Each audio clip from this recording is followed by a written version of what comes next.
It's an early start for some SEC softball, but we lucked out. Tremendous weather, the fans lining up early around Bogle Park. For the Missouri Tigers and Arkansas Razorbacks, some bobbleheads did not discourage the fans from getting here early. Why not get your ceramic Brie Ellis and get ready to see the Tigers and the Razorbacks in the first of a 3-game weekend series. Let's bring you up to the booth. I'm Brett Dolan. She's Hannah Cunningham, and this, of course, is Ceramic Brie, last year's National Player of the Year. Tiana Beldo has taken over at first base, and she has provided amazing production. How has she gotten it done?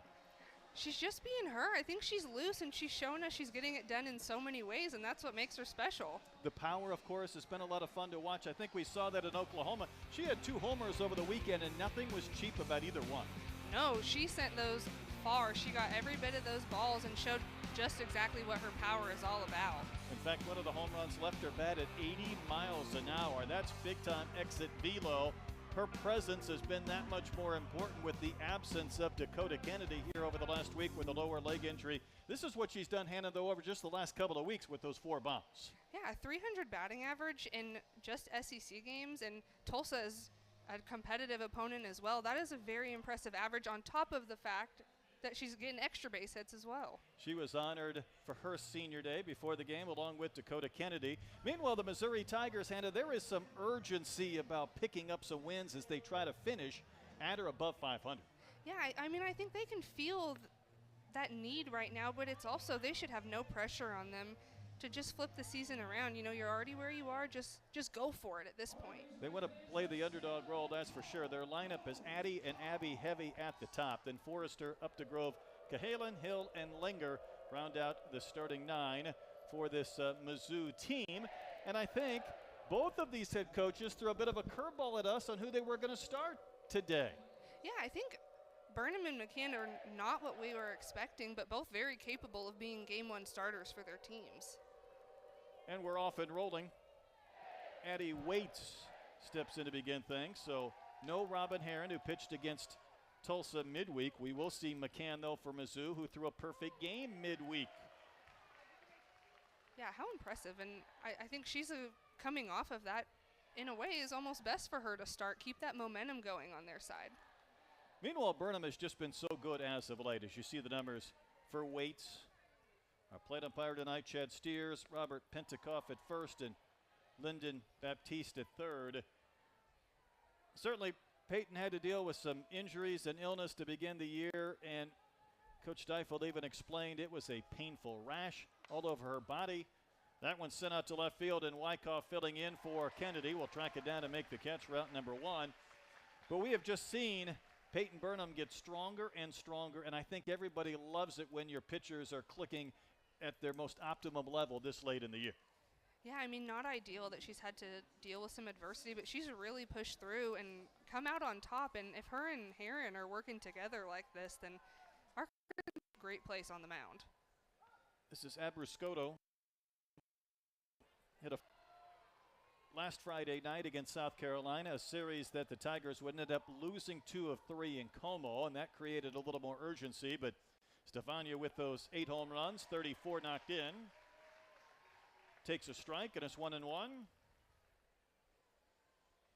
It is a Mizzou team that's young. They're trying to find some offense, trying to find some runs. They'd love to work ahead of these Razorbacks this weekend, and Coach Anderson, she understands the urgency. And to Hannah's point, she said, why not be the underdogs and try and disrupt Arkansas or Tennessee's opportunities to host a regional or a super? But they added a game midweek to get the win to give them that opportunity to find a way to be at or above 500, because you can't be considered for a regional if you're not at that plateau. Yeah, I think it's a great move on their part adding that in. And it also is kind of a momentum changer and one that they weren't necessarily expecting to have, but they did. And, you know, if you're Mizzou, you're hoping that changes things in a different direction. Burnham, though, with the K to Abruscoto for out number 2. Going to bring up Abby Carr, who has the 11 home runs on the year. Talking about a freshman who has produced in a multitude of ways, batting 3-hole for this Tigers team.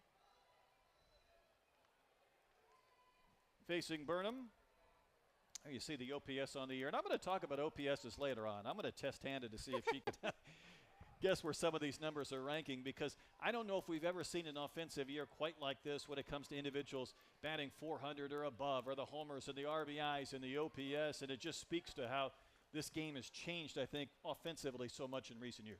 Yeah, I mean, it's really jumped drastically, too. I feel like I wasn't playing that long ago, and these numbers are like doubling everything that we had, and we thought we were so good. Because what I'm having a hard time with is sometimes you look at somebody hitting 360 and 12 home runs, you're like, what an incredible year. And that one's dumped out into left center field for a base hit, so Carr will single and keep this Tigers inning alive. And then you look up and, well, 360 is 25th best in the league, and 10 home runs is 30th best. It's crazy. Yeah, it is crazy to think about, because if you just look at those numbers that are ranked that low, what is number one looking like? That's right. Off the charts. This is Abby Hay. She's going to look at strike one. Hayes had a good season, hitting in a 338 clip, game-winning home run at Kansas about a week ago as she takes a strike. Also homered against South Carolina in the first inning in game one of that series. Burnham's next one is down and out. We've already seen Wyckoff make a catch in left, so no Dakota Kennedy tonight. She was honored along with Tiana Bell for their co-senior days. That one is poked out to right for a base hit. Riker getting the start in right will play it back in. And a couple of two-out singles. So this Arkansas lineup, we know they're very deep. We know they've had a number of different outfielders competing both in the fall and the spring. But when you take Dakota out of the lineup, it is a little bit different. Yeah, I think she's someone that you will notice her presence gone. And luckily for Arkansas, they have a deep bench that can fill in for her. Watched her hit in the cage today and seemed to be fine. And she was dancing before the game as Sydney Forrester takes strike one. She did have a big leg as she was taking batting practice, and hopped on the bike sessions in the cage, so maybe she's getting a little bit closer. They call her day-to-day, but we all are, I suppose. And Forrester waves and misses, and it's 0-2.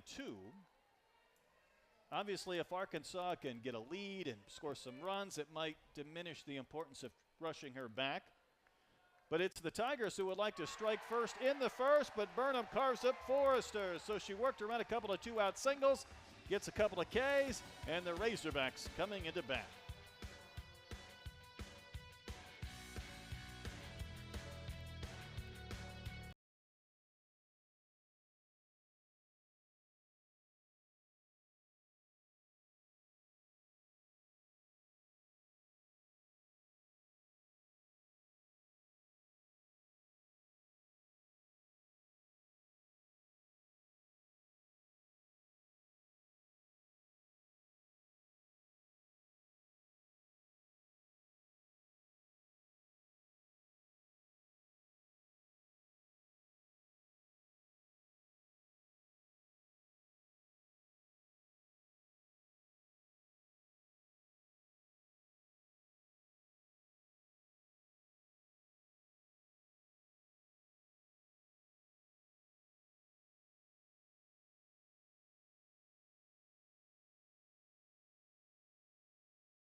Day, the pep band is at a softball contest, but that day is tonight. And performing here at Bogle Park, loud and proud as we go to the bottom of the first inning. And again, I would say, Hannah, we were just a little bit surprised that it was Marissa McCann getting the starting assignment this evening. Yeah, definitely. I think we were both expecting Harrison to be starting tonight, but I kind of like the move. She just had her perfect game not that long ago, and you got to be feeling the confidence from all of your teammates and within yourself coming off of that. So she's a good game one start. 3.40 earned run average. Arkansas's lineup will have Johnson, then Bain and McDowell. Bell on the cleanup spot. Rio moves up to the 5th spot. Wyckoff in left. Davison no longer batting 9th. Miller hitting 8th. Ashton Reichart getting the start in right and bats 9th. So Reagan Johnson steps in to begin things.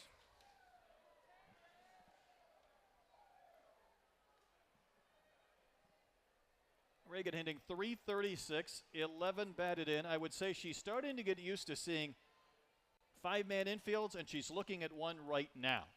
And she's going to take a strike over the outside corner. So you look up, and there are a lot of Tigers on the dirt. Yeah, I think this is one of those where if you're hitting it on the ground, it has to be very hard. You're trying to get through the legs in a gap, but really she's wanting to get grass on this hit. She told us before the season started that it wasn't her favorite, and you can understand why. And then she said, well, you have to tell yourself they're basically cheating. That's a good way to think about it. That is a good way to think about it. I like the attitude. 1 ball and 2 strikes to Johnson. That one just outside. Even though Reagan Johnson set the all-time program hit record. Sorry, Hannah, but we haven't talked to you since she broke your record. It's not quite been the year for Johnson, coming off 70 hit campaigns routinely. She's at 46 right now. And she's going to poke one wide to third, and Waits, who is playing in, just about found a way to lunge and make that play. To me, though, it shows that sometimes, Hannah, when you've been around 4 years, there's a scouting report on you, whether it's bringing 5 players to the dirt, how they want to pitch you. Everybody has a pretty good track record of what they want to do to try and limit your success. Yeah, and it does make it tougher as a hitter, but then you also have to know that they know what you don't want, so they're going to throw there. It almost is that back and forth of she knows they're playing her like this for a reason. She knows they're going to throw her certain types of pitches so that she will fail in these situations. So she, in a way, knows what's coming. With McCann, oftentimes it's the drop ball that has so much vertical break, but after Johnson got behind in the count, she was able to work the walk to get on to begin the Razorback first inning. Yeah, and good on Johnson for that. That was a tough at bat where there were some close pitches, and she made solid contact on that foul ball and was ready for it, but is making sure that it is a good pitch and it's worth it for her to swing, especially in such a tight infield situation. She has not been caught trying to steal this year. Perfect 18 of 18. She's second in the league, 3 off the pace. And here's Brinley Bain, who takes one outside for ball 1. So the freshman having an incredible campaign. You see the batting average, .391, Hannah. That is 28th best in the SEC. Yeah, that is very impressive. And on the flip of what you're saying about Reagan having these super thorough scouting reports against her, they might not have as much on Brinley Bain, but she's also brand new, and this is her first time going through SEC, and that is intimidating. And to have almost 400, I mean, wow. It's almost like she just stepped in, wasn't bothered, and was been able to contribute since day one. And it's not just playing every day, it's batting 2-hole. And that's something you did early in your career where you were just kind of thrown into the fire at the top of the lineup. Yeah, I mean, I think that's the way you have to approach it. It is a high pressure thing to be a freshman in a lineup in general, and then to be 2-hole is really tough. And you're sandwiched between Reagan Johnson, who's the hits queen, and Ella McDowell, who absolutely pummels the ball. That's a lot of pressure, so you kind of just have to take the load off of yourself and say, they put me here for a reason, and I'm going to play. And that's what she's done. 7th best on-base percentage as well in the SEC. Is going to send one foul down the line and left and into the Arkansas bullpen. But I would say when you're top 10 in the league and on base, and you have been for a bulk of the year, it makes it a little bit easier to leave her in that 2 spot. And again, batting behind Reagan Johnson, the all-time hit queen, and then the middle of this Razorback lineup that has done so much damage. Facing Marissa McCann, and that one is upstairs. One thing about McCann, though, she's given up 24 home runs, Hannah, and this is the Bogle Bombers, and this is a big offensive park. So keeping the ball out of the middle of the zone, utilizing that drop ball will be key, I think. And that one fouled back. Yeah, I think Rise is such a prominent pitch for her and deadly, but it's also a pitch that can be elevated easily, and it's something of against this Razorback team. Fairly wind-free afternoon or evening here at Bogle, which is pretty unique. Rain coming later on tonight. The 3-2 pitch just misses. That feeds into our other storyline. It's tough to get a ring up on strike 3. Some of those borderline pitches, and that looked pretty good. Maybe just a little bit low or a little bit outside, but that's back-to-back walks, and that's not the formula that the Tigers wanted against this Razorback offense. Yeah, it's a fine line where you can't leave it fat on the plate, but you have to have the opportunity to get the out, and it's hard. And these Arkansas hitters are so picky, and they will absolutely let something go if they don't believe that it's a strike. Are hitters even more selective than when you were playing just a few years ago as far as not willing to expand the zone? I mean, I really do think so. I think before it was trying to get your cuts in and you're making sure you don't strike out, and now it's like I will risk it because I truly don't believe this is the right pitch. And Ella McDowell takes strike 1. You were one of the more patient hitters. You had the ability to foul off pitches with 2 strikes and work the count, but it seems like, well, you were the exception then. There are more players doing what you did a few seasons from then.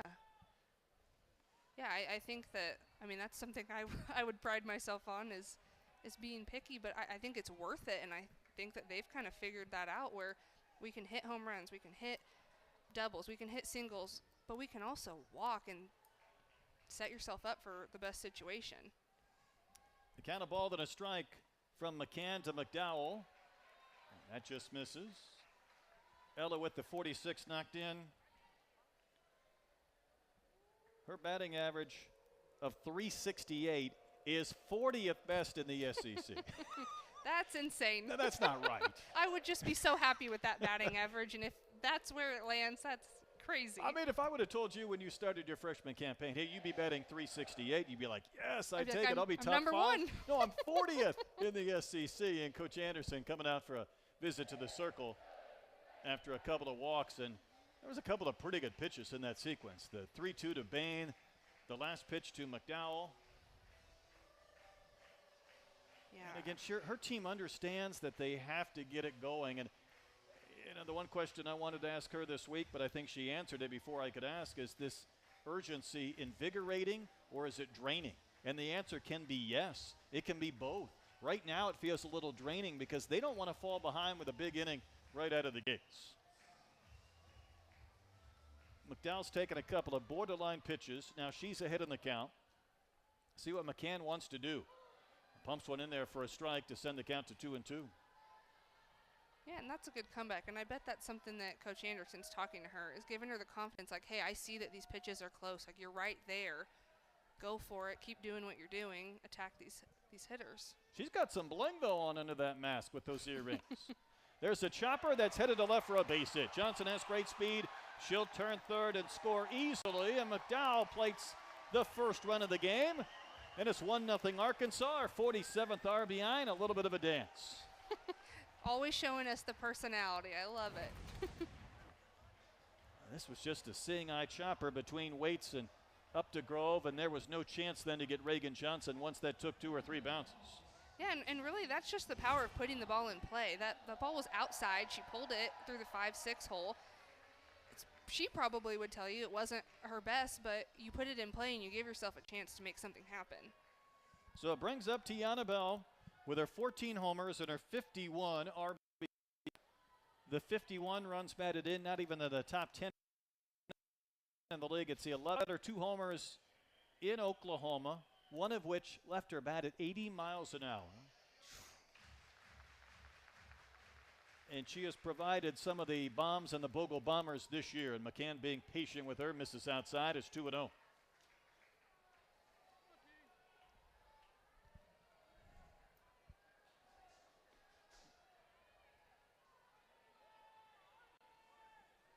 It's an Arkansas offense that can really do some damage. That's a little bloop. It'll drop for a hit. Everybody moves up a base, dumped in front of Carr. They don't ask how, they ask how many, and Bell will bloop one to right, and the Razorbacks have them loaded, and there's still nobody out. Yeah, and this is where those walks come into play. You know, Brinley Bain is now on third. Reagan Johnson scored. McDowell and Bell not having their best hits, but putting it in play, and it allows something to happen where you have to think back to, what if we didn't have those free passes to begin the inning? Scary part is, again, McCann has stayed away from hard contact, but it's been walk, walk, single, single. And this is Rijo, who finds herself batting fifth in the absence of Dakota Kennedy. And when you think about players that keep getting better as their careers continue, Natalia Rijo might be at the top of the list. She's going to stroke one to left field. Cahalan gets turned around. She'll make the catch on the track. Bain will tag and score. McDowell will tag and go to third. The Razorbacks have made it a 2-0 game on the Rijo sac fly. And there was a moment of trepidation with Cahalan on that route and left. Yeah, that is a tough ball from a lefty bat. It curves away from you. It looks like it's coming straight at you, and it's just going to keep tailing to the line. So sometimes your first read doesn't give you the right impression. So she has to redirect going back, but she does a good job getting behind it and quickly getting the ball in. At the same point, Ella McDowell has a great read and makes sure she tags up because she can see just how deep that ball went. I was thinking the same thing.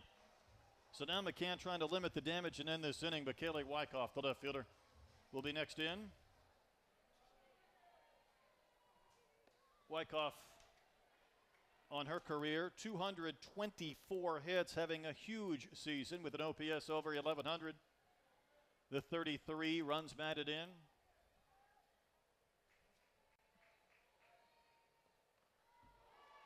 Are there some similarities between maybe your batting style and Kaylee Wyckoff beyond just being left-handed? Yeah, I think we're both very simple batters. I think that's what I enjoy watching her. It's like she has the power. She's going to get home runs throughout the year, but she's not trying to overdo it. She's not trying to launch the ball out of the park every time. She's just trying to do her job and put the ball in play, make good contact. Infield creeping in, and Wyckoff socks one to center. Back goes Langer. Still on the move. She'll make the catch up against the hog and the center field wall. McDowell will tag and score, and the Razorbacks have 3 runs on 2 singles in the first inning. Yeah, and those last 2 balls are the best ones hit, and they're the ones that aren't getting on base, but I think that gives your dugout some confidence, like, hey, we had 2 hard hit balls land at the wall. Soft contact for hits, hard contact for sac flies, and this is Kennedy or Carly Davison. We've seen her batting 9th a lot this year, but she's batting 7th today.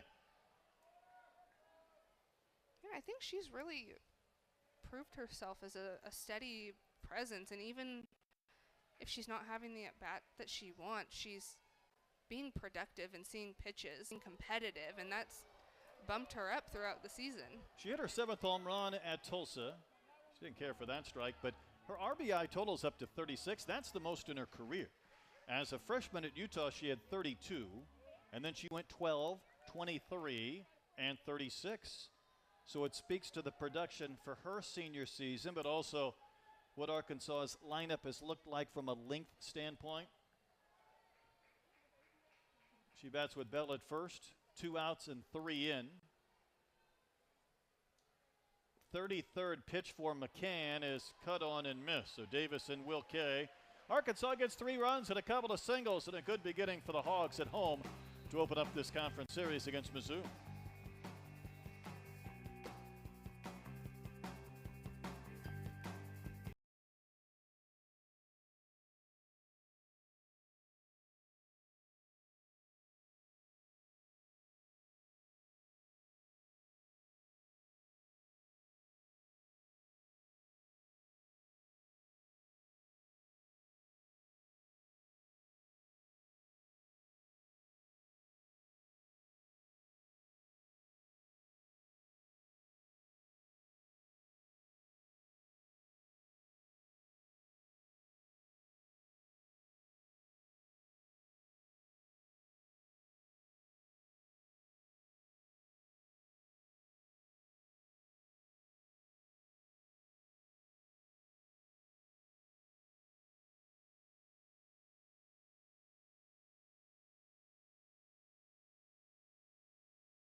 7th season as the head hog. Her team coming off really an emotional weekend in Oklahoma. Dakota Kennedy coming off the injury, and they just keep on trucking to the tune of 37-8. Tell you more about their tournament resume a little bit later on, but they're in a pretty good spot. And for Mizzou and Coach Larissa Anderson, her 9th season. Last year was a little bit different in Columbia. It was the first time that they didn't make the NCAA regionals after a streak of 17 straight. I think 06 was the last time, and she talked about it this week. Tennessee and Arkansas, their opponents, they know they're going to the postseason. They've had really strong seasons. They're fighting to host regionals and supers. Why not be the underdog and take them out of that ranking? But this is not the way they wanted to start this game tonight, handed down 3-0. Yeah, not an ideal start, but this is where you show your guts. It doesn't matter how it starts. It's about how you continue it and how you end it. Madison up to Grove. The local product in Columbia sends one out to center, and that's two very valuable Razorbacks. And Johnson took a knee as Riho made the catch, replaces her divot, and there's one out. Yeah, it looks like they had some late communication getting that close to each other, but enough time for Johnson to stop and let Rio get it. Just took a seat. This is Claire Cahalan. We saw her cousin with the Florida Gators a couple of series back, and Kenley has already received her golden ticket to play in the Dakota Kennedy. Claire hitting an even 200 on the year for the junior. Georgia native. That one rolled foul outside of third.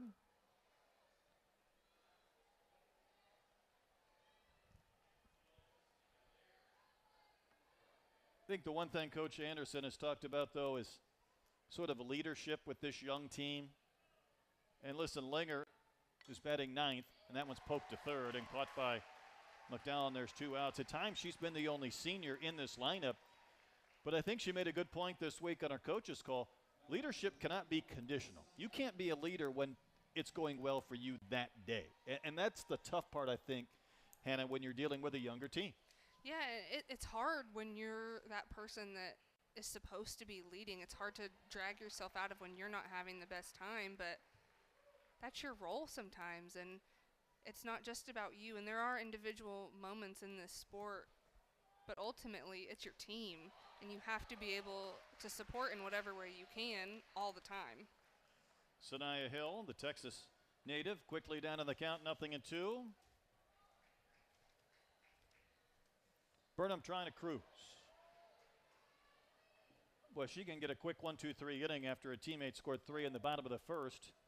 She'd be on her way. Burnham gave up no runs across 14 2/3 innings in series victories against Auburn and Mississippi State. That's when she really found her groove. And that one's a little bit outside. And this Arkansas staff went 34 innings without giving up an earned run. The last 4 innings against Florida, the entirety of the Auburn series, the first 2 games of the Mississippi State series. You're talking about 6 games plus where they did not allow an earned run. I cannot tell you how hard that is to pull off in the SEC. I cannot emphasize that enough.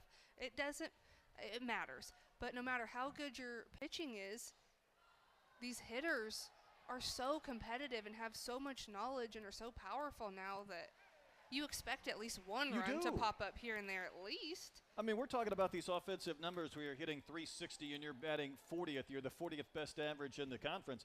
Robin Herron's been a huge part of that. Now, she started and went 7 innings against Tulsa, which surprised me a little bit because they've been economical in her usage. But Burnham has kind of found a different gear since she had that illness that was long to recover from to begin her season. Yeah, she has definitely hit her stride late here. And really, that's when you want it to happen. It would be nice to have the whole season, but this is the time to really pick things up. I mean, you were on some teams where Mary Half at the end of the year was hurt going into the regional, and all of a sudden you feel like you're at the most important part of your season with a hand tied behind your back instead of being at full strength. Well, Burnham gets the K, strikes out Hill, puts up a perfect top of the second. 3-0 Razorbacks at Bogle.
We're inching a little bit closer to the postseason. Arkansas hoping to host not just a regional, but maybe a super. That RPI, that strength of schedule, Hannah, I would say put them in a great position to do just that. I don't know that it can get any better than 1. I think 1 is the place to be. 37-8, and obviously 11-7 in league play, but they've gone to Alabama, they've gone to Oklahoma, and by the way, they'll go to Texas soon. As Kennedy Miller finds herself down 0-1, the Texas native. But look at that batting average for Kennedy, 311. A year ago, it was 223. This much more like her freshman campaign where she also had 8 home runs. I think it kind of speaks, Hannah, to the challenges sometimes of coming back and repeating a really good freshman season in your sophomore year, but she's had a good junior campaign. Yeah, I think sophomore year can be so tough because now there's real expectations on you and there's proof that you can do it. Another little flare to center. Is this one going to drop? Hill says no. Wow, she came flying in between Updegrove and Langer when it looked like that ball might drop again, and she made the catch. Yeah, off the bat, I thought that was going to hit the ground. Just center fielder goes back, and that ball was shallow, but she went a long way to track that down. Good on her. She ended up near the warning track out there and left. Yeah. Well, Ashton Reichert getting the start in right field. She's had 12 at-bats on the year. She's homered and knocked in 5, so she's made the most. But again, with Wyckoff now in left and Dakota Kennedy for the time being on the bench, Ashton gets her chance. A Katy product, Katy, Texas, same high school that Kaylee Wyckoff came from, Camp Harrison. It was in the opposite district of my daughter's high school team, and they lined up in the postseason, and my daughter's team, which won their district, they're like, we'd like to face Katy. I'm like, no. I don't think you do. I don't think you do. You might think you do, but I don't think you really want to play a team with that many Division I prospects. Yeah, that sounds like a tough one to be in. But it's fun for Ashton to get her chance. Missed last year due to injury. It's going to ground one sharply to first. There is Hay. She'll make the stop, and quickly 2 out. So that's now 5 in a row set down by McCann after the first 4 reached against her. Yeah, I think that's exactly what you want out of her. It's not fun to have that kind of start, but it's how you come back from it and flip this game around. This is exactly what they need from her. It's not about strikeouts. It's not about having crazy misses. When you throw a perfect game midweek and you retire all 21 that you faced, and then the first against you on Friday night, you're swimming just a bit, but I would agree. To her credit, she slowed it down. Boy, those earrings, though, those are serious. She's showing us her fashion style. She's got some style. Got the necklace on as well, working to Johnson, who walked and scored last inning. Going to foul one back towards the Sweets, and it's out of play.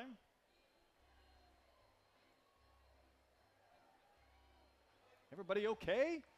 That glanced off the windows of the visiting radio booth and might have conked somebody downstairs.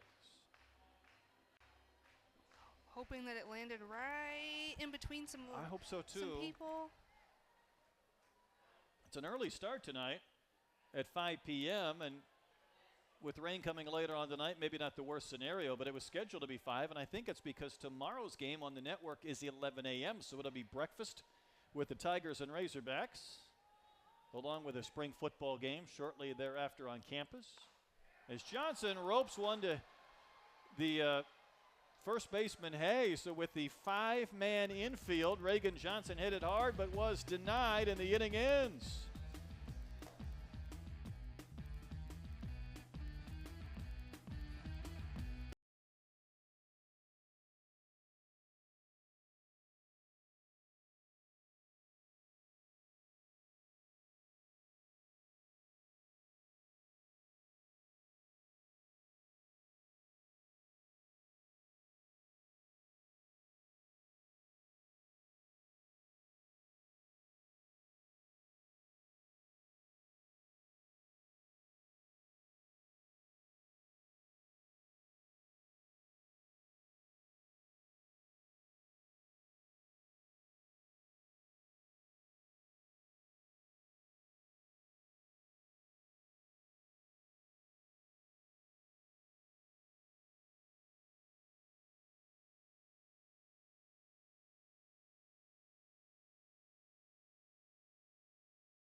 Reagan Johnson was trying to hit this ball. Give me the little telestrator action.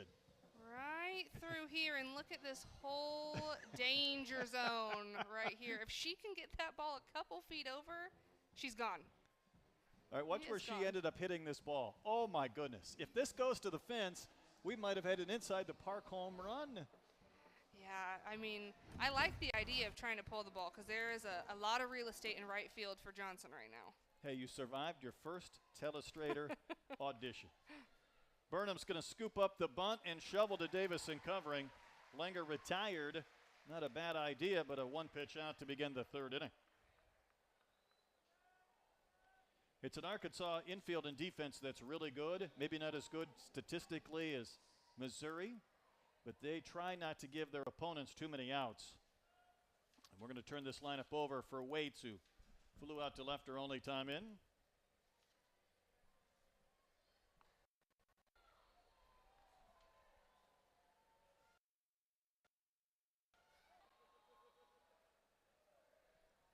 Talked a little bit about Burnham and her run that she's been on as of late. What she wasn't able to do, though, is outrun her nickname. Big Red. She said she was hoping she'd left that in Oregon in the high school ranks, but at some point, Tiana Bell looked at her and said, "Go Big Red," and the nickname has resurfaced. It will live on now. I mean, hey, that's fitting. We've got a Big Red mascot we here, do. too. Got a Big Red mascot, and that's going to linger for Peyton, who's given up a couple of singles one time through the lineup.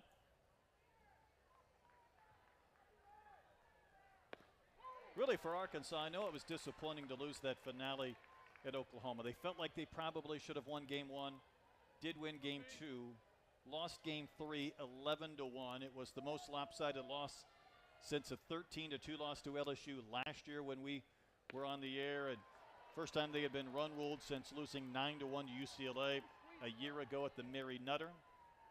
As Waits will walk with one gone, because what Arkansas has done, and there's Big Red. No, that's Suey. I think she's signing some autographs. We could get Big Red with Big Red. That would be a NIL opportunity maybe. As Abrascoto will wave and miss.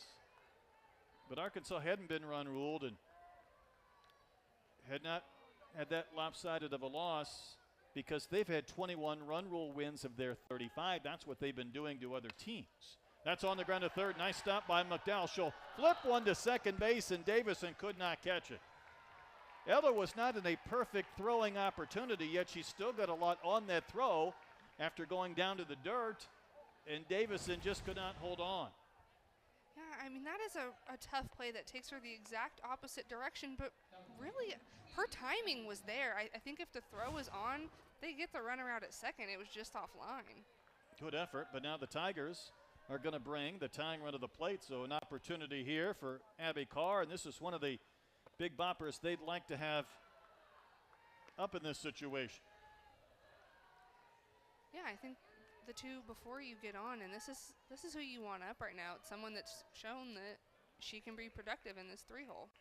Infield single for Stefania.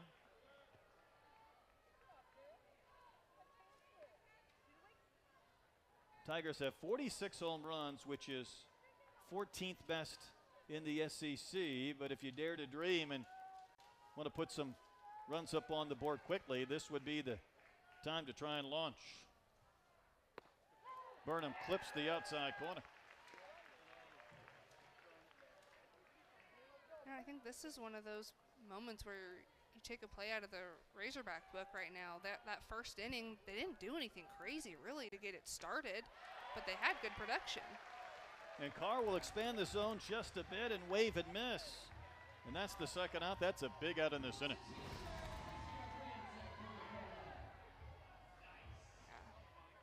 That's a great spot. It's close enough where as a hitter you feel like you have to go for it, but it almost just keeps going the other direction. I would agree. I think if that previous pitch wasn't called a strike, maybe you don't expand in that situation. Yeah, it definitely, your count and your most recent call definitely plays in your mind. This is Hay, And this time Burnham works over the inside corner.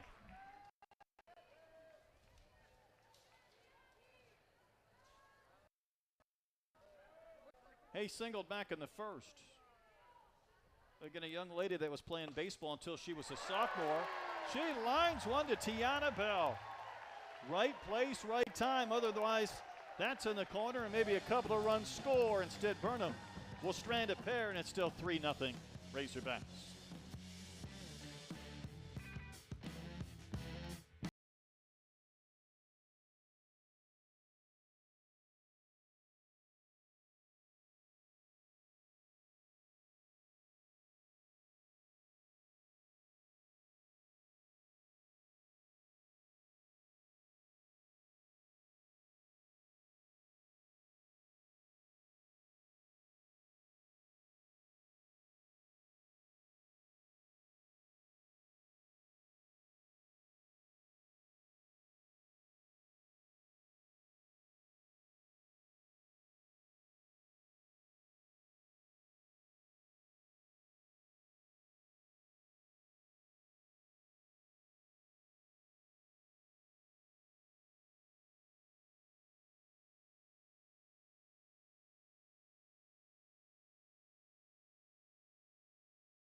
Softball is Dakota Kennedy okay. That's still TBD, but I tell you what, she's strutting. She's coming down the field pregame on her senior day recognition with the big smile on her face. I mean, she is showing us all that personality. Work it, girl. Love that. Have yourself a senior day. No, she said when she looked up on the Monday game a couple of weeks ago and Dad had his iPad out, she knew something was up, and that's when the golden ticket took place. But as far as the dancing, now, apparently this past weekend at Oklahoma at Loves Field, they put a QR code on the scoreboard for the selfie camera. So you take your selfie, you put your phone up, and you get the QR code, and if it's good enough, they throw it on the scoreboard. Well, at one point, it was nothing but Arkansas selfies from the dugout from Dakota Kennedy in the middle of the game. Oh, my goodness. I love that. She's finding a way to get her team up there. She got the phone out, she took the selfies, and they were all over the scoreboard at Loves Field. Now, Bain couldn't do that. She's a freshman. She'd have to let the senior do it, but Brindley walked and scored back in the first. That's when you're a coach and you look up and you're like, oh, do I say something? Do I let it go? You just got to shake your head and laugh off in the moment. Bain will poke one out to center. Linger will come on and make the catch, and there's one gone. I mean, Courtney did say this week that at times her squad is so businesslike, she kind of wants to shake them to see if there's a little more there. Well, when you're putting selfies on the scoreboard mid-game at Oklahoma, that's not entirely businesslike. That's stepping outside. I would say the vibes are pretty good in that dugout if that's what they're doing. They're having fun. We'll see if Dakota gets a chance to maybe DP or play. I mean, again, I'm not sure what it looks like from a running standpoint. She was going to first base, trying to beat out a ground ball, took a left turn, and then kind of crumpled and didn't play the remainder of the series. As McDowell steps in, she singled in a run and scored in the first. But Dakota is a key part of this team that I know the Razorbacks would love to get at some point soon. The challenge is that we've reached that point in the calendar, Hannah, where there are no more midweek games. So if you don't play in a weekend, it's another long week before you see live pitching in a game. Yeah, it's definitely one where there's longer stretches in between everything, and it's nice because you have that recovery in between, but there's not a game to kind of work out some kinks and feel out what needs fixed. If you went a week without seeing live pitching, I mean, I'm sure it's a break, but did it feel a little weird the first day be back or the first time back? Yeah, well, way back when COVID happened, I got COVID, and I was out for That's right. a couple weeks, and it was very weird coming back. And, you know, the speed feels okay, but then you question your reads. And Was your that when the team zone. went to UCA? Did you miss maybe the I week? think it was they went to South Carolina and then UCA was here. But I had to just stand in the dugout and watch. I wasn't able to play yet. 3-1 to McDowell. Tomahawks one out and a right for a base hit. So Ella keeps getting her hits. 2 for 2 so far tonight. Yeah, that wasn't much fun. I'm sure it's not for Dakota either, but I believe you. When you go that long without seeing a ball come out of the hands or the break or whatever the case may be, it's hard to replicate it in practice. Yeah, it's hard, and you kind of just have to rely on your history and know you can do it. And it's really not been that long, but you're just so used to only going a few days at a time without seeing a pitch. True. Tiana Bell singled in her only at bat, hits that one off the very end of her bat. It rolls up the middle. Would have been an infield base hit, but it was easy for the Tigers to get the force at second base. I mean, that was off the very end of the bat, and it just about trickled into center. Yeah, that's one where it's like she almost hit it soft enough where everything worked out for them. It was close at second base. And I kind of have to wonder if second base wasn't an out option, what it would have looked like at first, because it took so long for the ball to get to the fielder. Hey, that's a nice glove flip, though, for out number 2, and it brings up Rijo. Sac fly to left, her only time in. This is a Missouri defense that has made 16 errors. And for an Arkansas defense that last year was the best in the country, as far as fewest errors, just 24, they're seeing the Tigers do the same thing.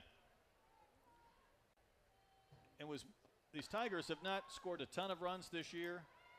As Rio fouls one away, then part of the formula or recipe is not to give up many and not to make mistakes defensively that might change some games.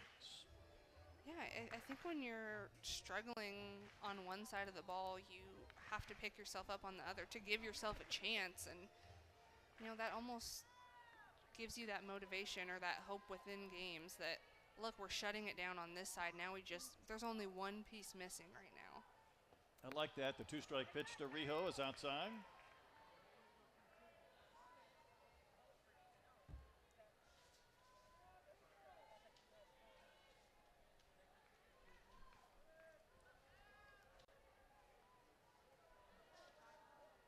Rijo drove in her 37th run of the year.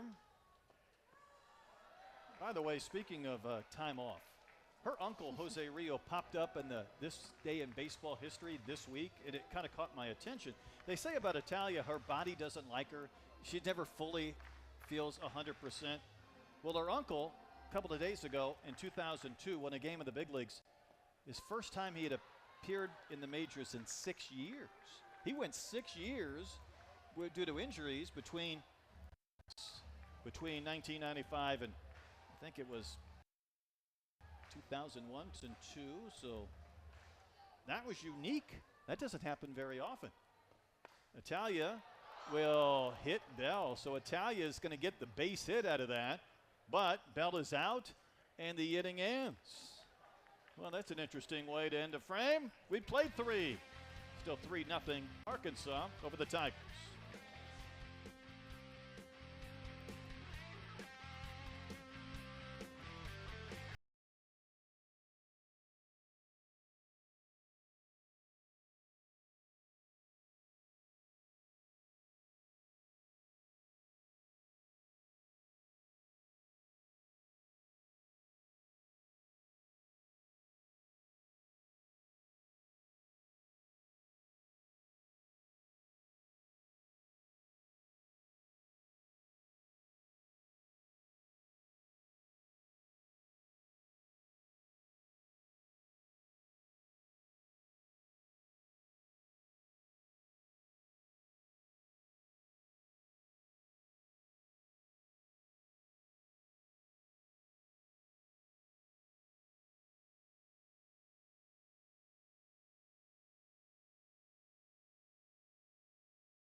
officially underway. Crushes one. Smash this. Throw the bat. And the drama continues.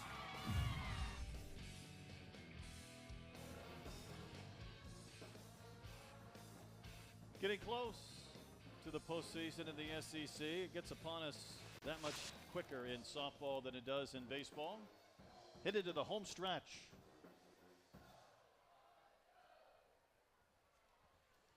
Arkansas with a 3-0 lead as we go to the fourth inning.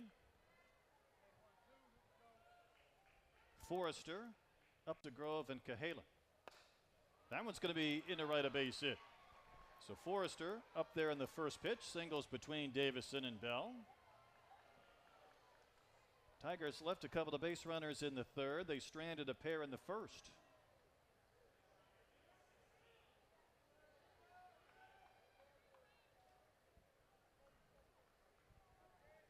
Coach Anderson might be ready to bring on a pinch runner.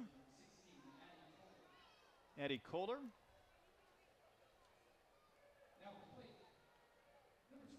Kohler was involved in a unique sequence this past weekend. Nate Gatter, who's going to be calling the game on the network tomorrow, I needed him to fully explain it. As Updegrove takes a strike, but she had been used a couple of times off the bench and then removed one. So basically she was an illegal player, and you should have been ejected for that, but she was obviously done playing because she'd been used one too many times already. Ground ball to third. McDowell will make the play. As Kohler goes to second, and there's one out. Down for me too. At some point, you're like, well, you've already been used, and then you're used again, and, you know, it gets a little confusing. And that is why, as a player, you're so thankful for your coaches that are keeping track of that stuff for you. Because I would not notice that stuff when I'm on the field. Well, at some point, then you look in the dugout if you're the head coach, you're like, wait a minute, somebody needs to be helping me. Yeah, you definitely, and I know back when I was playing, you know, we'd have different designated jobs throughout the dugout of who's watching for a steal or a bunt or whatever it might be. Everyone had their thing that they were paying attention to. Cahalan line to third, her only time in.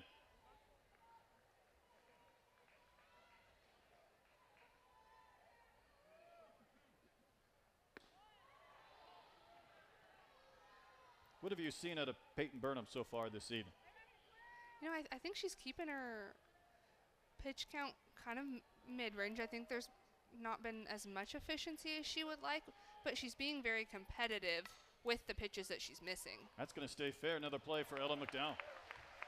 Now 2 outs, and Kohler has to hold at second base.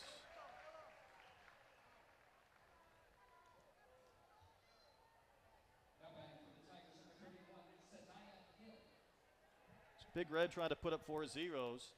The thing about her starting today rather than Robin Heron is that Heron's coming off that complete game against Tulsa. Saw pop up back, and really Robin has not thrown a ton of innings. She's dealing with that brace on her plant leg, and we've seen Courtney Deifel in Arkansas be really intentional on not using her more than, say, 8-ish innings a weekend. Yeah, I think you have to be a little bit conservative with using her, especially as postseason is approaching. And if you have someone like Burnham who is getting hot right now and can handle it, give her the chance to have this game won and show you what she can do with it, and give Robin a little bit of a break.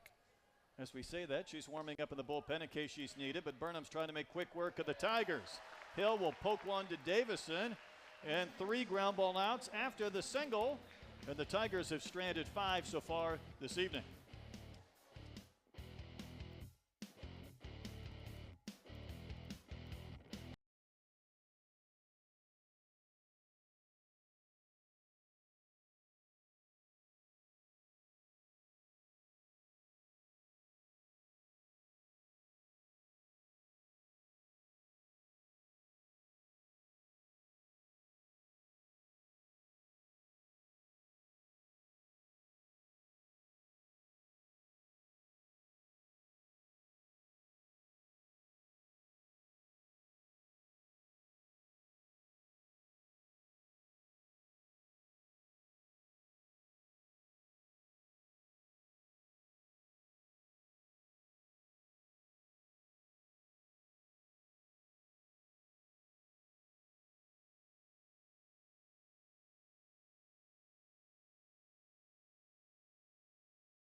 Arkansas 10 in their on-base percentage, batting average, runs per game, and Hannah, I know that's probably no great surprise for you. No, I think these are kind of almost expected stats at this point for this Razorback team, and to be top 10 is kind of where you want to be. I think you do, and it is an offense that can score in bunches.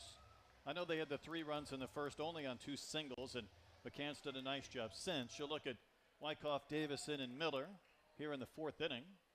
Kaylee had a sac fly to the warning track and center back in the first. It was the Mississippi State series, though, I thought was interesting. Arkansas was shut out in game 1, 1-0 in Starkville. That doesn't happen very often. They had just 2 hits in the entire game, despite all those big offensive numbers.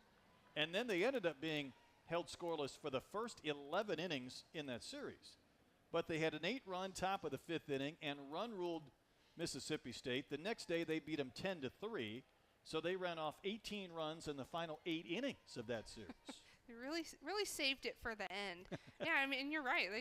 They don't get shut out very often, even if it's not for a game or a couple innings. Like, there is some sort of production happening. So zeros on the scoreboard does not happen very often. Think about that. You get shut out. That alone is newsworthy as Wyckoff takes a strike. And then you're in danger of looking like you might get shut out again. And all of a sudden you get an 8-run 5th inning and end the game.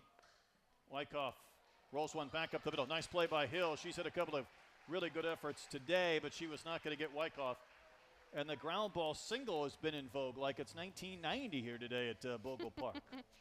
Yeah, and I mean, to Hill's credit, she has been all over this field and really solid. And that's a tough ball to get to, and no, she can't make a play on it, but shows her range. Got to fix that belt buckle, though. She took up some Bogle Park dirt. This is kind of the danger zone, I would think, for McCann. She's been good. She stayed away from hard contact.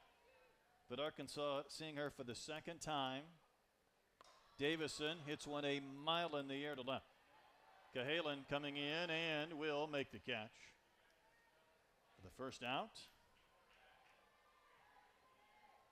Again, very little wind tonight. That is rare. We have seen probably more wind this year than previous campaigns. And for the most part, when the wind is blown here this year, it is blown out. Yeah, more often than not here, it is going out. And if I'm the left fielder right now, I am happy there is no wind on that ball, because I don't know that it's going out, but it is pushing it around and making it difficult to read when it goes that high. I bet you have more appreciation for that than most of the people here in this building tonight. Yes, yes. I've had to deal with that just a few times, and I can appreciate how difficult it can be. Do have a chance to rob an occasional home run, but the one thing about Cahalan is she's not been playing necessarily too deep.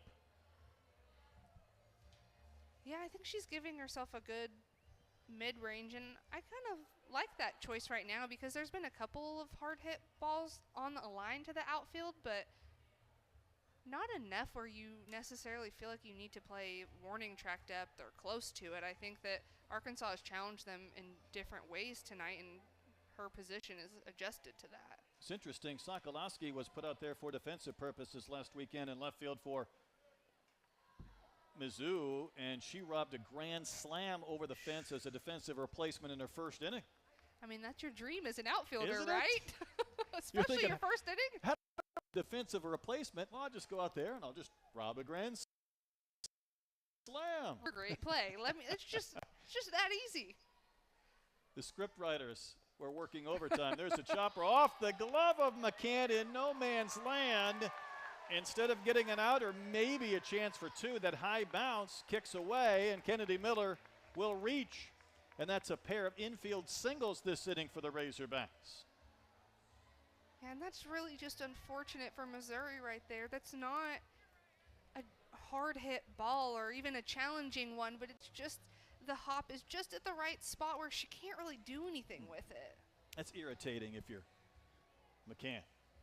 Yeah, I mean, she's done such a good job from that first inning, bouncing back, and there's not much she can do with that. She's trying to get it the best she can, but I don't know that if she doesn't tip it that they even have a chance anyway.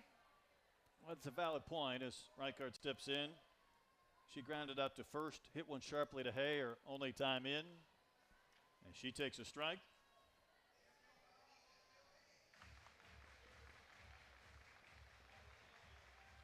Ashton spent most of last year coaching first base, which was unusual for a non-coach or a freshman to coach first base. I think it was a way for her to just kind of stay active and be around the team and feel like you're contributing in some aspect when you're dealing with that ACL. Yeah, and I think when you're trying to heal and you don't necessarily have a physical role, it keeps you engaged in the game, and she's having to pay attention to a lot of things as basically a coach over there. You need to know the outs, you need to know the positioning, you need to be talking to anyone that gets on first and letting them know, so she's actively engaged, almost like she's playing. No doubt. I think it helps. Ahead in the count, 2-1. McCann's next one. Misses, ball 3. Top of the lineup looming on deck.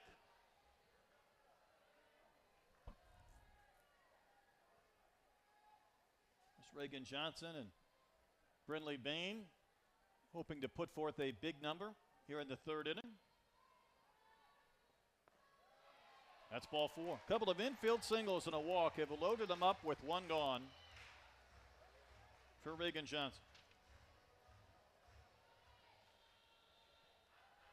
And the Bearhats, a tradition at baseball, have matriculated to softball here in recent years, and I think that's the Kennedy family. Larissa Anderson on her way out to the circle.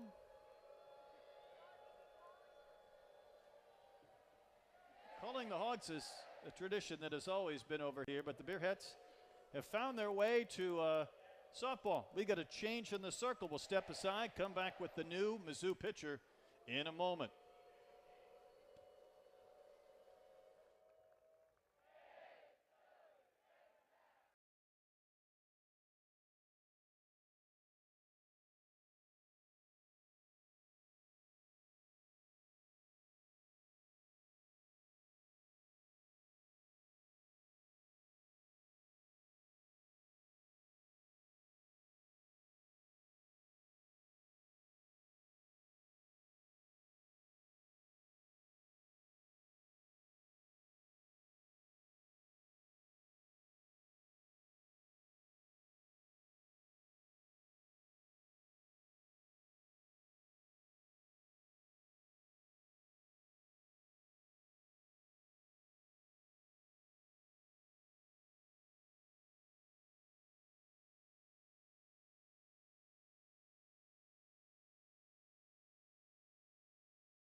Pitcher for Missouri is Courtney Donahue, and she's thrown the 4th most innings of any Tiger pitcher this year. 29, giving up 43 hits.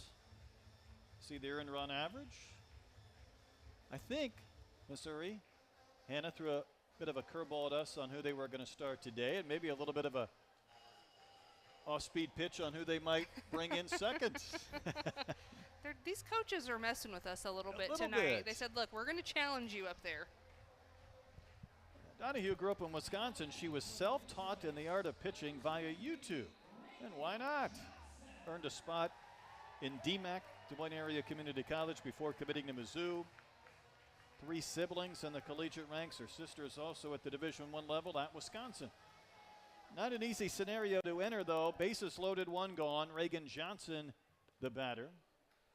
She hit a rocket to the first baseman, Hay, who was playing in the second base spot with a 5-man infield. Now, with the bases loaded, Mizzou will go with more of a traditional look, albeit creeping in all the way around at the respective positions. And Johnson looks at a strike.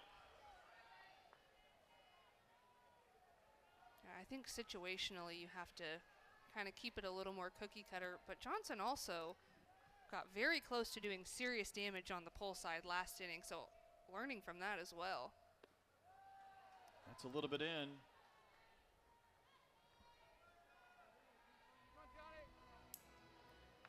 Fascinating part for Arkansas with 6 hits. None of them have been for extra bases. 6 singles. Reagan probably hit the ball the hardest when she lined out to Hay. And that's fouled outside of first base. So the Bogle Bombers have been more of a station-to-station operation through nearly 4 innings tonight. Tigers have kept them in the park. Donahue would like to get that second out. The pitch to Johnson. Hit fouled outside of first again. Wyckoff at third, Miller at second, Reichard at first. A hog at every base.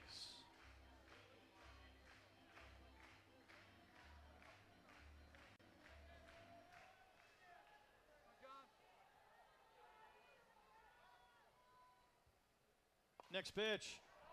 On the ground to first. Hayes got it. Her throw home is not in time.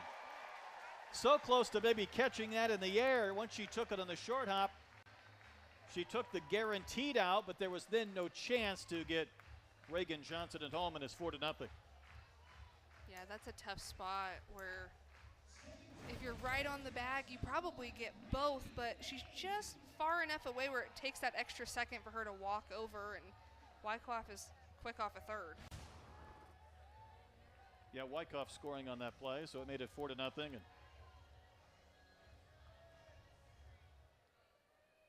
Brinley Bain now the batter. Brinley takes a strike. She lined out to center her last time in.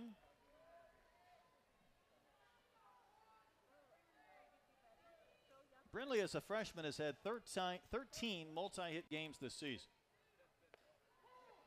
My analyst tonight, as a freshman, had 13 multi-hit games as a freshman. I learned so much about myself. That's what we're here for. Reagan had 15. Ashley Diaz had 16 multi-hit games as a freshman. Nonetheless, that's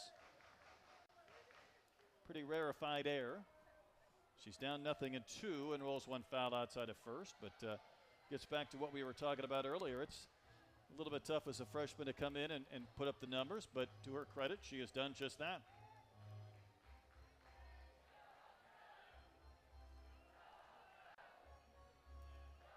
Donahue got the second out, but the inherited run scored. And she'd really love to strand a couple of Razorbacks in scoring position.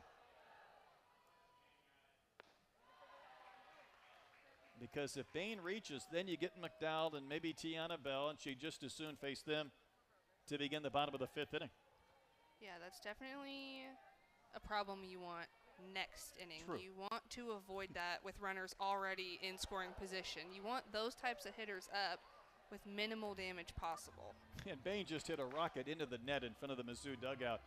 And the Tigers, they knew that net was there, but they weren't buying it. They were diving for cover. They were convinced that maybe that ball might just sneak through, and they went sprawling off the front row. Never trust a net. They Never know if it's going to give a little.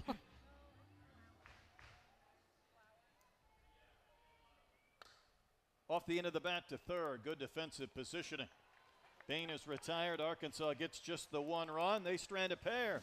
Tigers try to hang around. Now we'll see if Mizzou can find some offense in the top of the 5th inning.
Arkansas as we go to the 5th inning.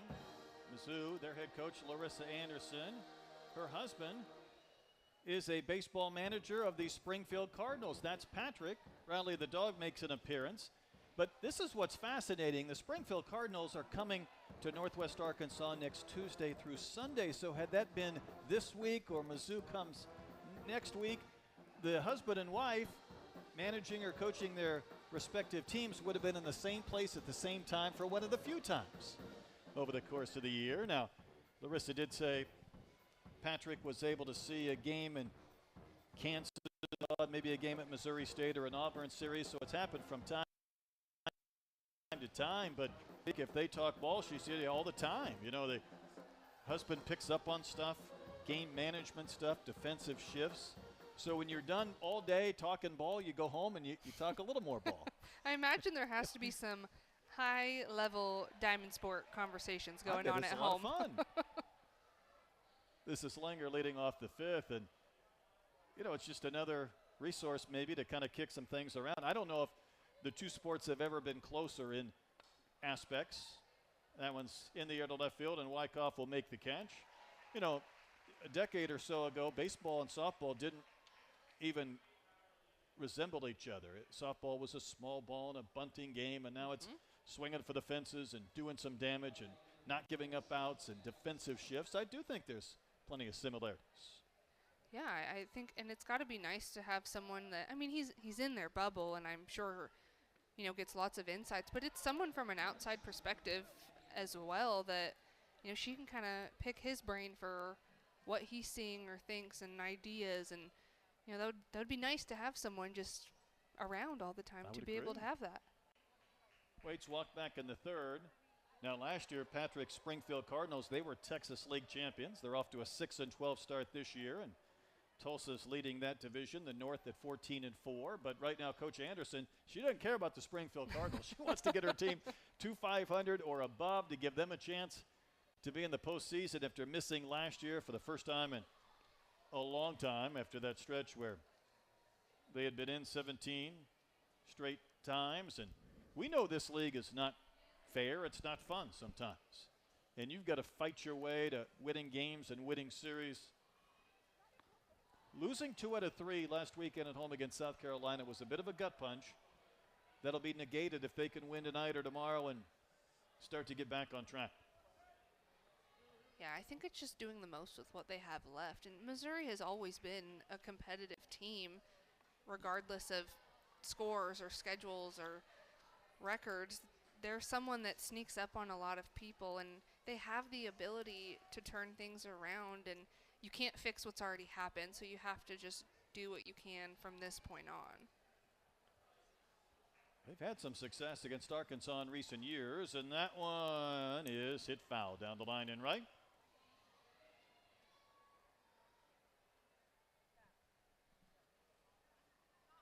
Looks like Arkansas has put a new left fielder in for Wyckoff. That is Del Duca, and I'm sure the thought being this will be the 3rd time through the lineup. And at the top now for the Tigers, and that's a base runner. Waits has walked 2 times tonight. Yeah, I like her patience right now. Just getting yourself on base is step 1 to getting what you want out of this, and it gives her teammates opportunities to move her and score her. That ball's ripped deep down the right field line, and it is foul. Abrascoto made a bid for an extra base hit. It really looked like it took a right turn towards the end and missed by several feet.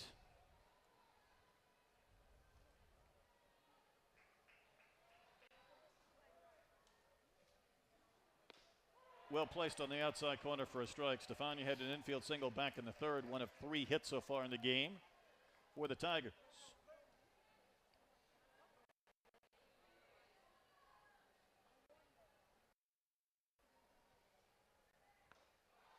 Not a bad 2-strike miss pitch to see if maybe Abrascoto might chase.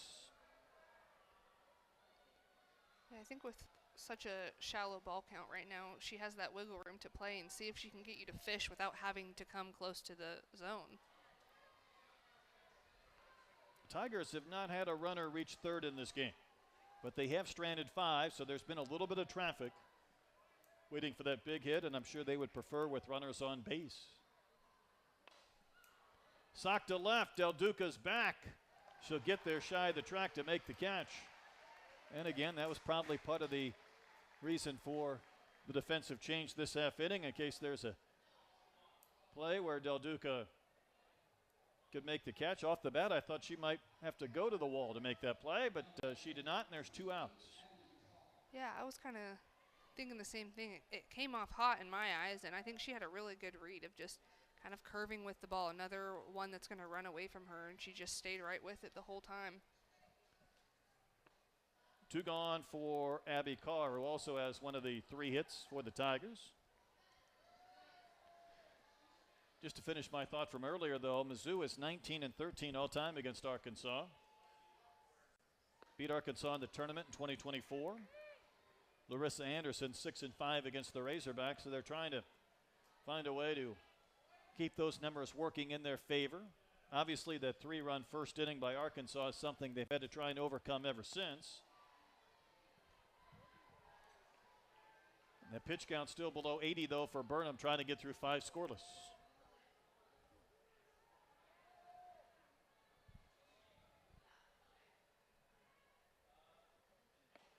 Carr takes, and that was a pretty good pitch to take a swing at, and she did not. So obviously sitting on one, trying to see if Burnham would provide another base runner. She'd love to see that same pitch again.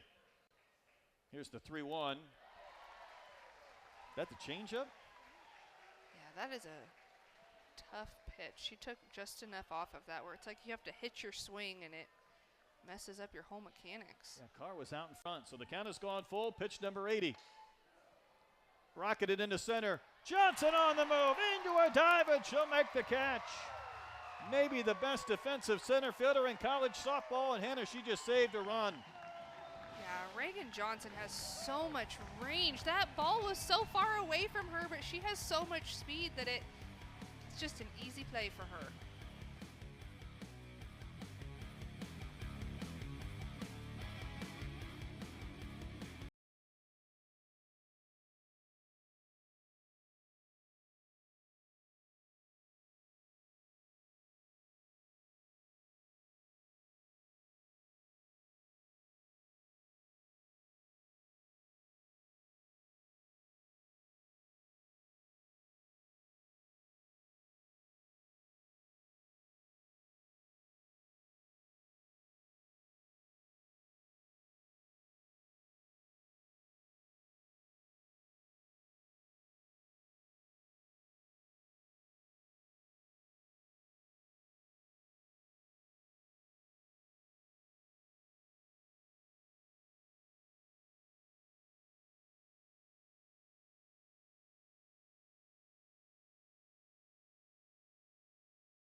All out-of-market games, live or on demand, plus all your favorite sports on ESPN. We need to tell the people, Carl. We're doing it right now. ESPN is now the home of MLB.tv. All out-of-market games, live or on demand, all in one place.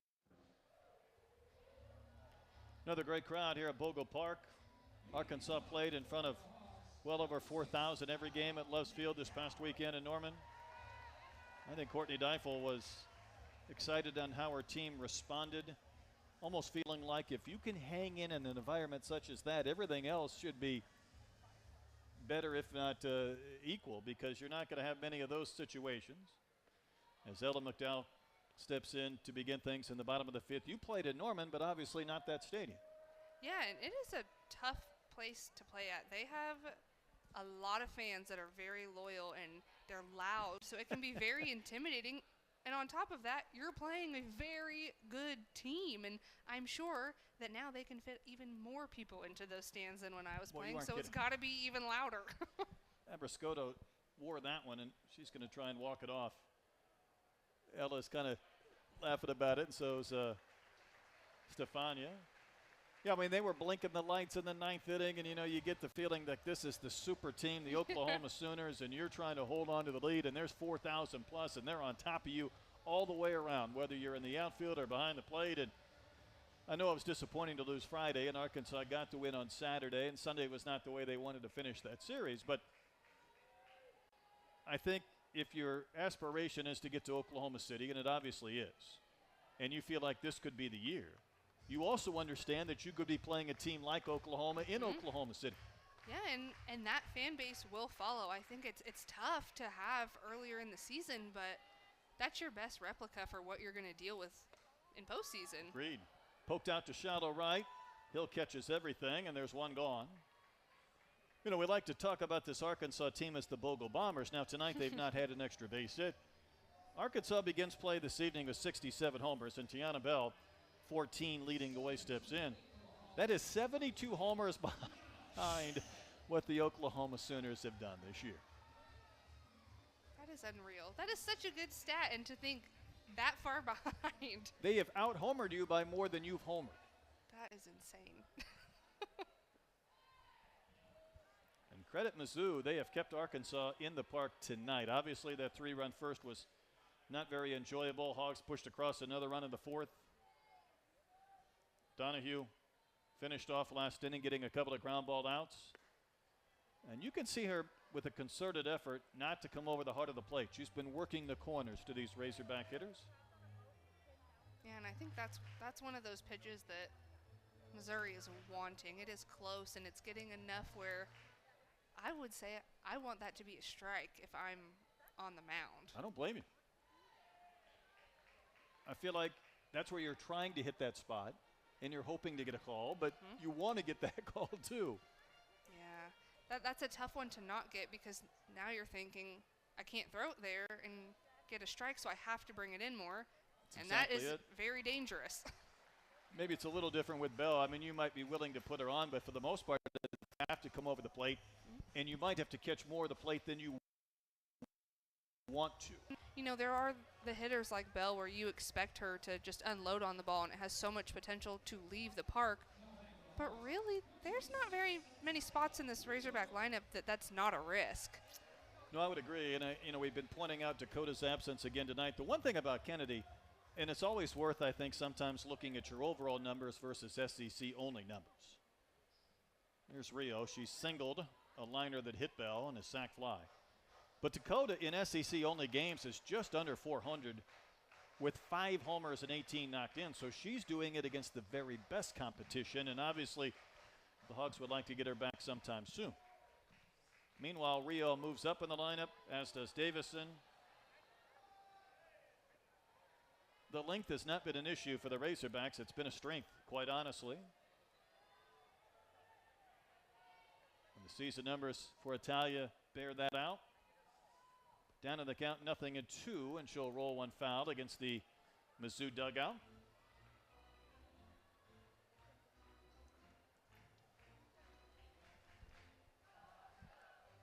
What has been rare, though, for the Razorbacks, and certainly at home, is playing 7-inning games. Do you think that, well, that doesn't sound too strange, but when you've had 35 wins and 21 of those have been run rules, you haven't had to sock it out for 7 innings that many times. They definitely have not played a lot of full games, that is for sure. Early in the year, it was an issue as far as not getting maybe your third or fourth pitcher an inning or two, or somebody off your bench and at bat in the 6th or 7th inning because there wasn't a 6th or 7th. High fly, shallow center. Langer comes in to make the catch. And there's 2 outs. When you got this deep into the season, did your body know it? Did you feel a little bit slow or maybe just not quite as crisp as you were at the beginning of the season physically?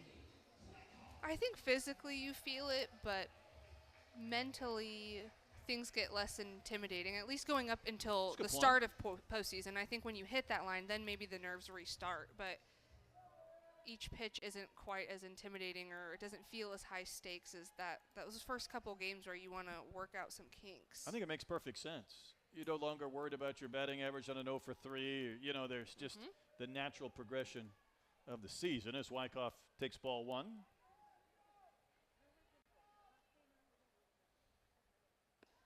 Good pitch for a strike.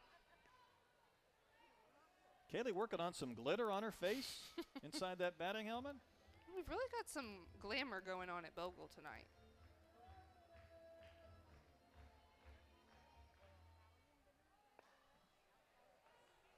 Picked up by Hill. Nice play. Wyckoff sprinting up the line, but she's retired. Sanaya Hills did a fine job defensively. Arkansas strands a runner.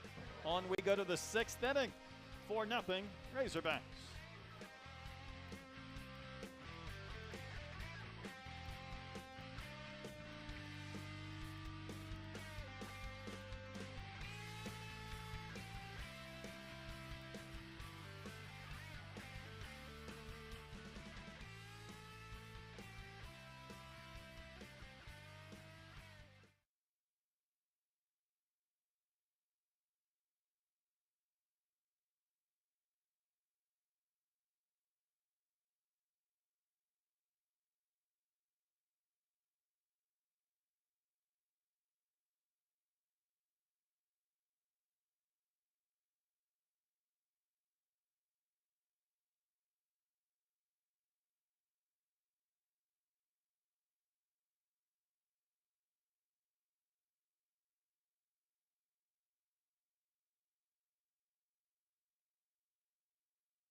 Kids having a great time out there on the berm.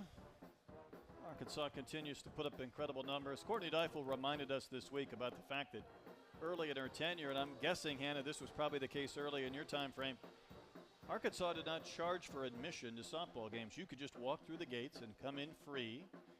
And the hope was they'd build a fan base, the team would improve, and now this is a program that's hosted 7 regionals and 3 supers, charging for fans and drawing 3,000 plus every single game. Yeah, I think it is night and day, the fan base here. This is what a fall game would look like now. And when I started, we had maybe 3 players' parents, and then we had the opposing team. We had no one in the stands, and now this is what it looks like in the fall even, and that's not even in season. That's right. It's an amazing bill as Burnham delivers to Abby Hay for strike 1. Do you feel that pride in having built it? Because when you came here from San Diego, you're kind of coming on a promise and hope rather than reality. Yeah, I think that. That's a one-hopper to Rijo. She'll show off that arm and throw out Hay for the first down. Yeah, I think everyone from probably the beginning of Coach Deifel's, they've seen a big shift in it, and all we were trying to do was just play softball and be good at it, and this is what resulted from it. And the fans have been so encouraging, so loving, and they've really stuck behind us through the growing years, and now it's been more consistent. But they've been here through some tough times and tough games as well. I think that berm has been a popular place, much like baseball, as Forrester socks one in the air to right field. Reichard on the move, but it'll be Davison with the catch. Boy, she tracked that ball down and covered a lot of ground, and that was not an easy play, but there's 2 outs. Yeah, that is a long way to travel for that ball, and usually off the bat that deep into the grass you think that it's probably the outfielder's ball, but Arkansas tends to play their right fielder a little bit more off the line, so that's a hard play for them to make as well. So really, it's just whoever can get there first. And that's Ramsey Walker, who's now in the game as well. So a couple of changes for the Razorbacks. One more thought, though, to kind of wrap up the conversation is Ramsey will hit as well for Mizzou. 2-out pinch hitter here in the 6th inning. Burnham trying to put up another 0. If I'm not mistaken, you guys signed autographs after games almost every single game. Yes, for quite a while too. Yeah, and it didn't matter if we got run ruled, if it was a really close game, or if we run ruled someone else. We were up on the track up there. That's right. Doing autographs for Behind hours. the concourse at a table, signing autographs with the intent, I'm sure, of building a fan base. My freshman year, we would even go out to the local softball rec and travel ball, and we would sit out there and have tables where we'd take groups of us and try to build it. Well, that's how a lot of it started. Is we built the little girls that are looking up to us. We built relationships with them. You get teams out, and then their parents come, and then it's starting to fill up, and it looks more fun and inviting. Burnham just missed, and it's 2-2. I think that's almost a textbook scenario on how to build a program. Yeah, and how to build a fan base. I will give Coach Jordan Clark, who used to be here, credit for that, because she was the one that had us going out there and would set that up, and really it worked. And you would write letters, wouldn't you, to some of the teams, the travel teams, inviting them out? Yep, and that's how the anthem buddies started, and they'd come out and dance with you in the beginning and line up with you, and you really build a better connection and make them a part of it versus just being your fan. Pretty amazing, the growth. And Arkansas coming into today with the RPI of #1 in the country. These Mizzou Tigers playing with some urgency, running at a time tonight with the fans hanging out on the berm. And listen, it wasn't easy to get here today. This was a 5 o'clock start on a Friday. People are working, there's traffic. 11 a.m. tomorrow's not the most opportune time, but they're here trying to see if their Hogs can win their 38th game of the season. Ramsey's taking the count full. Grounded into the hole. Watch Rio's arm. She's going to pop up. There was a bit of a stumble, so she didn't get that full throw. And that's an infield single. And every hit we've had in this game has been a single.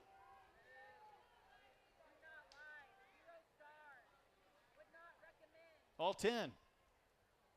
It's quite a bit. You expect just a little bit of, just one. A little bump. I mean, I'm selling all this offense and all the big numbers and all the RBIs and home runs. Like we just need one double.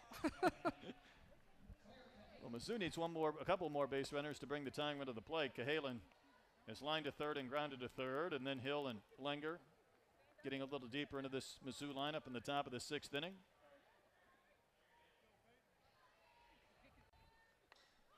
Fouled back, get off the top of the screen. Burnham at 93 pitches. We've seen Heron a couple of times getting loose in the bullpen, but she's not doing that right now. So Big Red trying to soldier on. That's poked to third. McDowell's been busy today.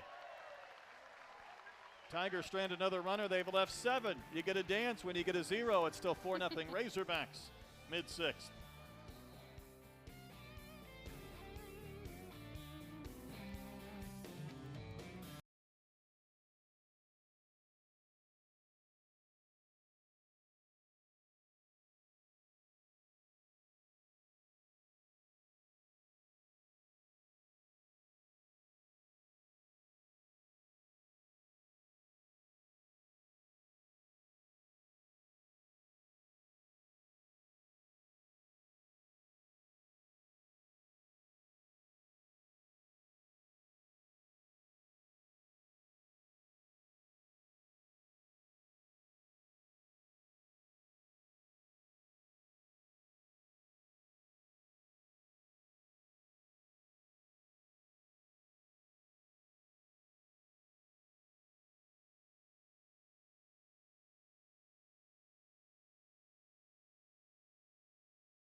there in the middle.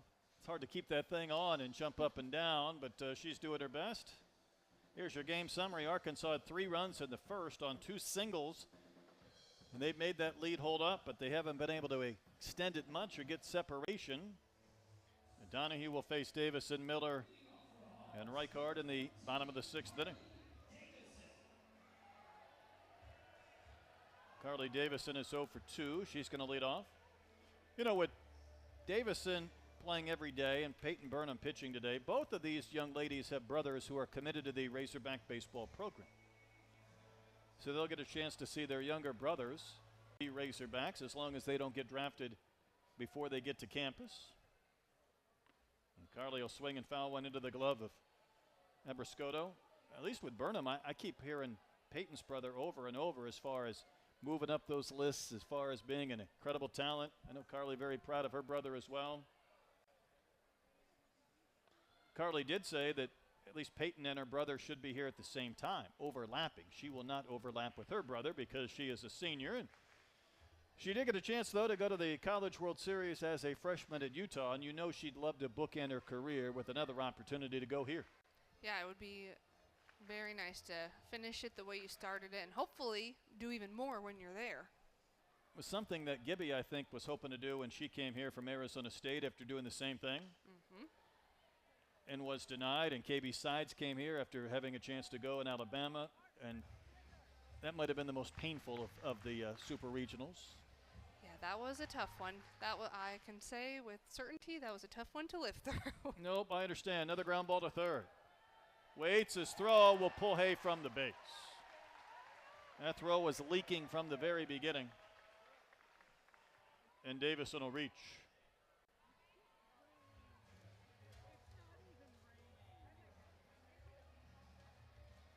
Razorbacks need 4 runs to end the contest.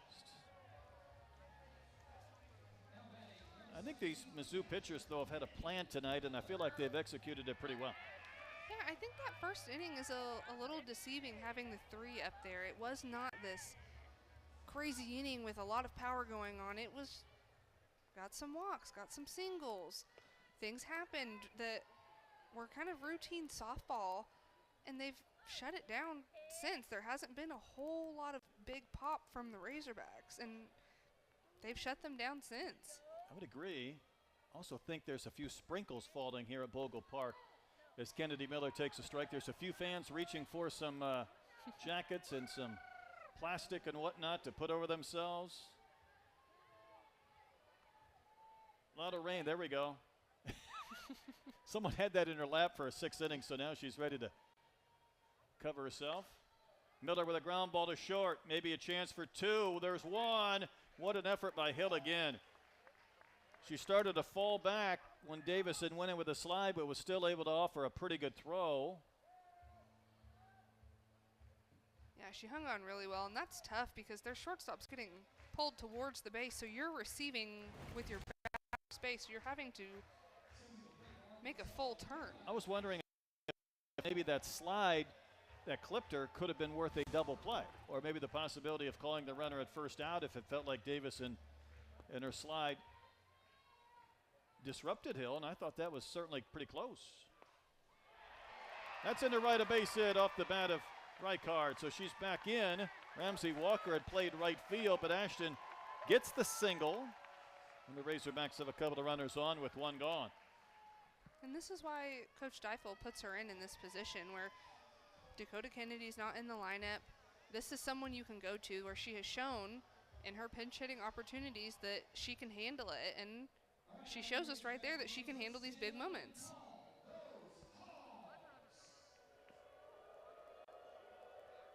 Arkansas is going to bring on a pinch runner. Missouri's going to bring on a new pitcher. Ava Carter coming on to run. We'll tell you about the new Tiger pitcher when you come back. 4-0 Razorbacks.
pitch. We've seen her batting third. She's had quite a dual production season between pitching and playing in the field and hitting. It's interesting when you look in the pitching category in the SEC, games started. There she is tied with Keegan Rothrock, number 1 with 27. But that needs to be changed because she's only started 2 games. The other starts, they're taking her position player starts into effect. But I think we're going to expect a little bit of off speed out of Carr. Definitely a lot. I think about half the time we're going to see a changeup, and it's really effective because it's almost a 10-mile-per-hour difference between her hard and slow pitches. She inherits a couple of base runners, and Reagan Johnson is the hitter. Drove in a run with a ground out in the 4th, lined out in the 2nd against a 5-man infield, walked and scored in the 1st. Think about Carr. Late March, she recorded 2 saves against Auburn and hit a go-ahead home run in the 5th inning of the finale to complete the sweep. But that's not the only weekend where she's been that productive. There was your off-speed pitch. Against Alabama, she threw 4 2/3 scoreless innings to get a save and also hit 3 home runs over the course of the weekend.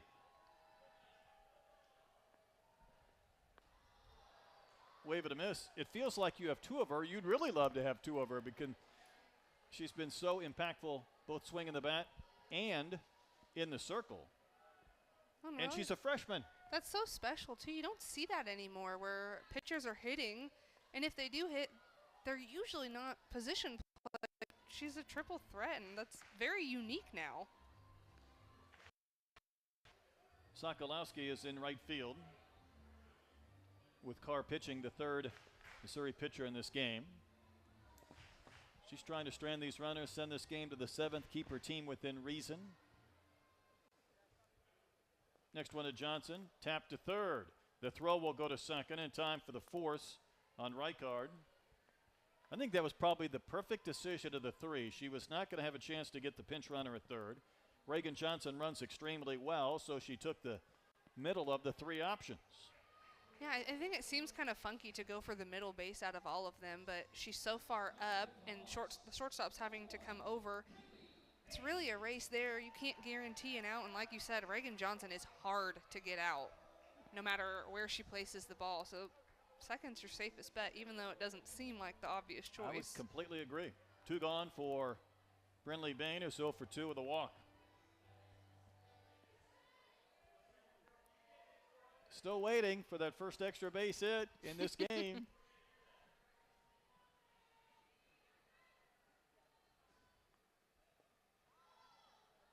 Blocked by Abrascudo.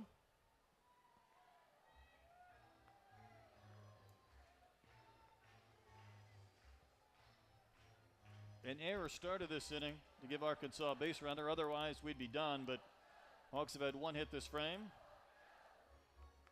That's the pinch runner, Carter at 3rd. Off the corner, 2-0. Ella McDowell on deck. She'll have a chance to bat this inning. You can hear a few of the raindrops falling in our crowd mic. Rain wasn't supposed to start for a few hours, but tonight could be a wild one weather-wise.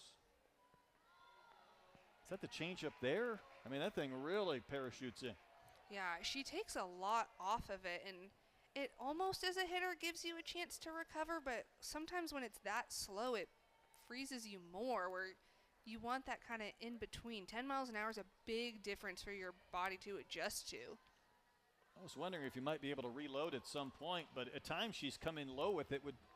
Might make it a little bit easier to let that one go. Yeah, the low ones are definitely easier. Changeups, I think when they stay low, out of the hand, they're easier to pick up, but when you tunnel it like your hard stuff, you honestly have no idea what's coming at you sometimes. 3-1 pitch.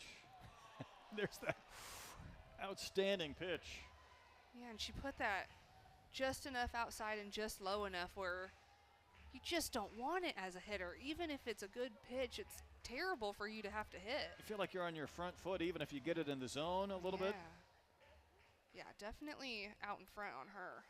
3-2 pitch. Caught by Hay at first. Nice job by the bullpen tonight for the Tigers. This game goes to the 7th. Missouri needs 4 to tie. Otherwise, Arkansas will take game 1.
Well, if you live in a world where you think there's not enough Bree Ellis, that might be tested today, as I kiddingly say. It was Bree Ellis bobblehead giveaway, last year's National Player of the Year. She's been up in the booth for a couple of games this year. I know she's been on kind of a world tour, and AUSL will start soon. I got to tell you a story, though, Hannah, time permitting, as we go to the 7th inning about Bree, as Burnham comes back to work. And that one is socked down the line and left. It is foul. Why not now? I was with my daughter's D2 softball team this past weekend, Parents Weekend. And every once in a while, someone figures out what I do, and rarely do they care. But one of her teammates said, "You know Bree Ellis. You've met Bree Ellis." She was really excited. So I texted Bree, and I said, "The street cred you are giving me is incredible." And then I shared that screenshot of the text, and I sent it to my daughter, who showed it to her teammates, and my street cred went up even more. I'm going to tell everyone that I know Bree Ellis. We need to just spread the word. That's right. Now, if I told them I have a bobblehead, that might really kind of blow everything up. That one is socked out to left, and it will be caught. And that's Wood. How many different left fielders have we seen tonight? That's at least 3. We're definitely seeing the whole inventory of outfielders for these Razorbacks. We have seen 3 left fielders and 2 different right fielders. And the one constant is always Reagan Johnson in center. Can always count on Reagan Johnson being there. Another pinch hitter for the Tigers. Gracie Britton. And she provides a little bit of thump as well, as she's going to take strike 1.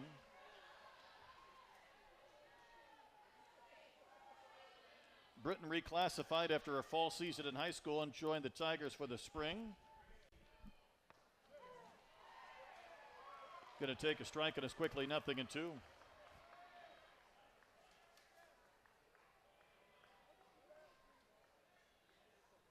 Twelve at-bats on the year for Britton.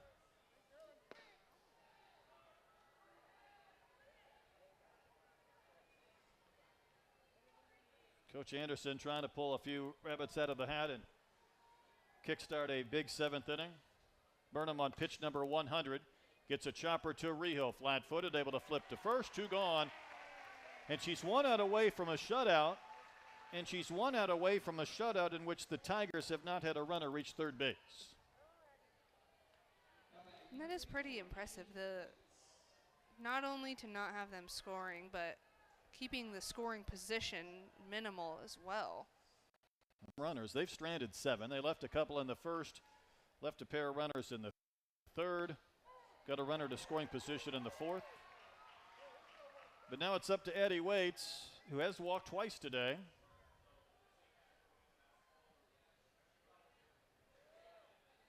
Arkansas trying to win its 12th SEC game, trying to put the Tigers back at that 500 mark, which is the number, the plateau they have been chasing and dealing with for the better part of a few weeks. After a disappointing February and losing some games to some non-Power 4 teams, certainly have played better towards the middle and end of the year. That one has popped up.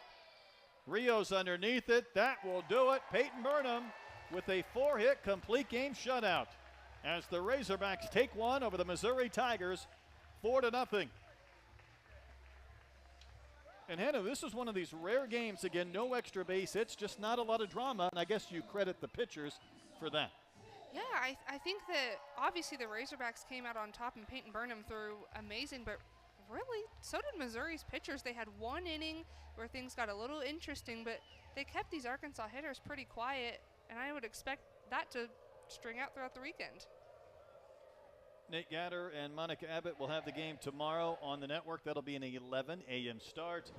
Josh Haley, Sidney Parley will be back on Sunday for the 1 o'clock game. So on Bree Ellis bobblehead day, nobody could get an extra base hit tonight. But for Hannah Cunningham and our entire crew, I'm Brett Dolan saying good night from Bogle Park. Again, our final score, the Razorbacks blank the Tigers 4-0. So long, everybody.